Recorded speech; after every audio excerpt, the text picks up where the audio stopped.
Donc, la clé numéro 1, partie 2.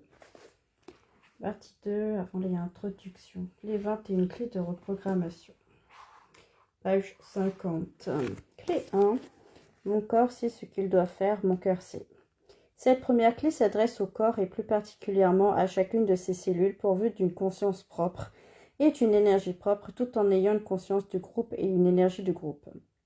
Par exemple, chaque cellule du foie fonctionne de manière autonome tout en ayant conscience qu'elle fait partie de l'entité foie, F-O-I-E, avec une fonction particulière dans le corps.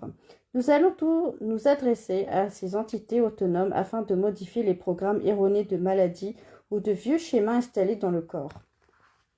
Vous pouvez répéter les affirmations de la clé 1 quand vous le voulez, autant que vous le voulez, dans un endroit calme. L'idéal est de le répéter chaque soir avant de vous endormir.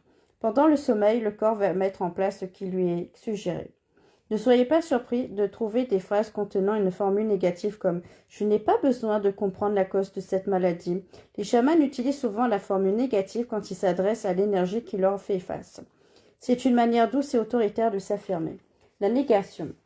Les hypnothérapeutes n'utilisent pas la formule négative car ils s'adressent au subconscient. On ne peut pas non plus utiliser la formule négative dans le cadre du tableau de visualisation créatrice, comme lors de la clé 18, dans 18 jours, car on s'adresse à l'univers et l'univers ne connaît pas la négation. En revanche, les chamans utilisent souvent la négation pour vaincre une énergie négative, comme Gandalf dans le film Le Seigneur des Anneaux qui ordonne au monstre face à lui « Vous ne passerez pas !» Rituel, mon corps sait. Mon corps sait.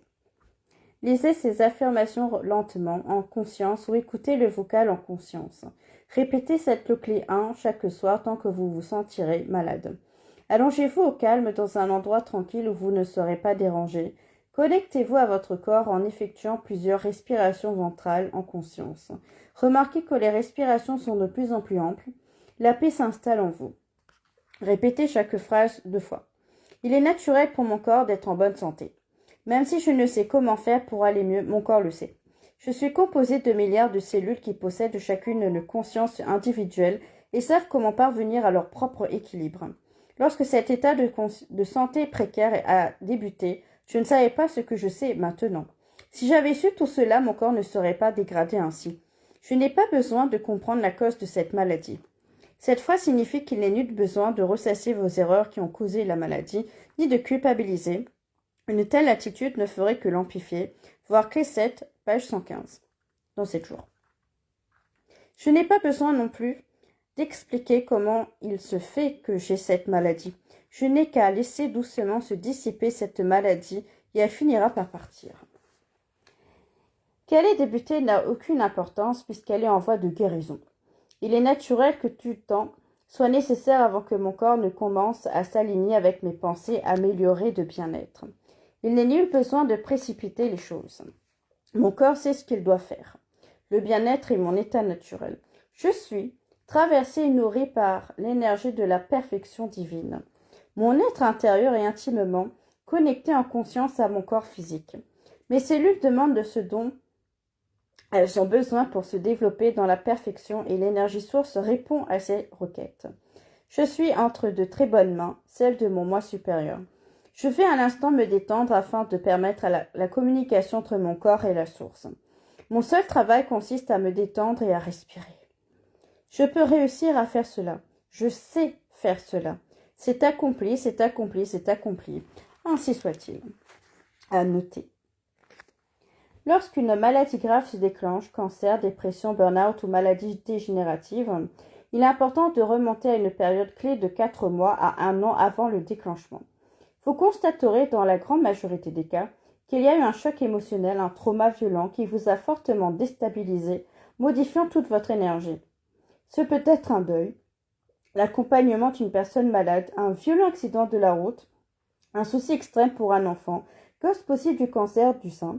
Peu à peu, cette énergie à basse vibration se cristallise en s'installant dans le corps durant les 4 mois à 1 an suivants. Puisqu'il faut 4 mois à 1 an pour que vos pensées manifestent une maladie, il faudra aussi autant de temps pour que la guérison se manifeste à la suite de vos pensées. Soyez patient. Ne mettez pas la pression à votre corps, lâchez prise. Les questions que vous vous posez. On dit souvent que la négation est interdite lorsqu'on s'adresse au subconscient ou à l'univers. Alors pourquoi utilises-tu des phrases négatives comme « je n'ai pas besoin de comprendre la cause de cette maladie ». Il n'est nullement question de loi d'attraction dans ce rituel puisque nous nous adressons directement au corps, à ses cellules et au mental. Ni sous auto-hypnose lorsque vous répétez ces phrases. Vous ne vous adressez donc pas non plus au subconscient. Vous noterez que la formule négative est appropriée à chaque fois que l'on veut affirmer fermement son autorité. Par exemple, dans la prière à l'archange Raphaël, on lit « La route est longue et parsemée de dangers, mais avec toi, à mes côtés, j'ai confiance et je n'ai peur de rien. » Notez aussi la phrase culte du magicien Gandalf s'adressant au monstre de le Balrog dans Le Seigneur des Anneaux, frappant fermement son bâton chamanique sur le sol, il dit « Vous ne passerez pas ». Pourquoi la formule négative est-elle très utilisée par les chamans? Premièrement, parce que, contrairement aux hypnothérapeutes qui s'adressent au subconscient, les guérisseurs s'adressent au mental. C'est la pensée consciente qui tourne en boucle dans votre tête. Le plus souvent, c'est une pensée castratrice. Tu ne sais pas faire, limitant, tu n'es pas capable, ou comparatif, il est plus intelligent que toi. Je gagne mieux ma vie qu'elle. Le mental qui ressasse sans cesse « j'ai mal, je suis malade » programme littéralement le corps à mettre en place la maladie. Pour modifier le programme, il est important de faire taire le mental par des affirmations fermes et déterminées. Je n'ai pas besoin de comprendre la cause de cette maladie. Deuxièmement, parce qu'on s'adresse au corps. Comme le disent les affirmations de la clé 1, je suis composé de milliards de cellules qui possèdent chacune une conscience. Pour les chamans, tout est habitué par l'invisible et on peut potentiellement communiquer avec tout. Je m'adresse souvent à la maladie, je lui confère une personnalité ayant son caractère propre et son énergie propre. Par exemple, si je dois exorciser une personne, il vaut mieux que je lui dise « tu ne tourmenteras plus cette personne, quitte ce corps à tout jamais ». Plutôt que « sois gentil s'il te plaît », il est question d'attention, de fermeté et d'affirmation de soi. La clé 2, page 57 demain.